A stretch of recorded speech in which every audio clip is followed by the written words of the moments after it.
Secara pembangunan nasional, ternyata kita harus membangun 1 juta rumah.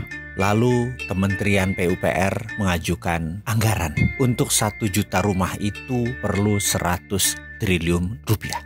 Sebagai presiden dengan gampang mengatakan, oke, 100 triliun print aja uangnya, lalu kirimkan ke Kementerian PUPR. Sederhana, selesai masalahnya. Tapi pakar ekonomi menyatakan, wah nggak bisa Pak, kita nanti inflasi. Nah ini menarik nih. Inflasi karena mencetak uang, menarik nih, sangat menarik. Katakan wahai Bapak Presiden, kalau ada menteri atau akademisi mengatakan inflasi, itu otaknya pasti karena keracunan Keynesian. John Maynard Keynes adalah tuhannya inflasi. Dan katakan kepada dia bahwa inflasi itu tidak harus benda yang menakutkan. Kita lawan inflasi tersebut. Kata siapa? Mencetak uang harus pakai jaminan yang Anda maksud. Tanya pada dia, maka mereka akan berkata, kita harus punya dolar Pak untuk memprint money rupiah tadi, atau kita harus ada emas Pak untuk mencetak uang tadi. Maka katakan sekali lagi, ilmumu itu kuno. Pak Presiden katakan dengan lantang, ilmumu kuno, keluar kamu dari kabinet kalau perlu. Pak Presiden tidak harus mendengar kata-kata itu. Karena New Economic Model, di mana saat ini banyak diterapkan di negara dunia, salah satunya adalah Profesor Michael Hudson, adalah orang yang mencetuskan New Economic Model. Printing money tidak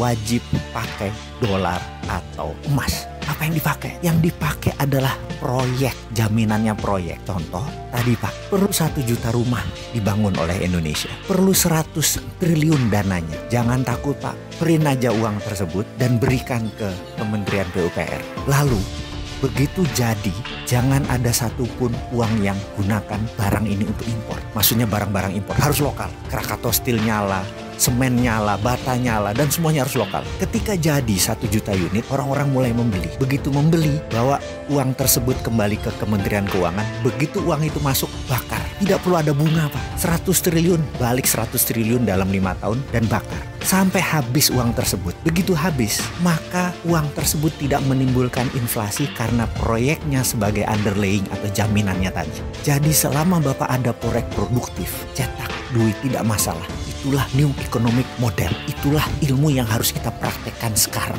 Kita pakai apa yang Cina pakai. Kita pakai apa yang Amerika pakai. Ngapain pakai Keynesian? Negara memakai Keynesian itu adalah negara viktimnya IMF dan viktimnya obor. Ayo dong Pak. Berani revolusinya. Atau kalau perlu panggil saya ke istana sesekali Pak. Gak apa-apa kan ketemu sama si Sontoloyo ini? Boleh dong.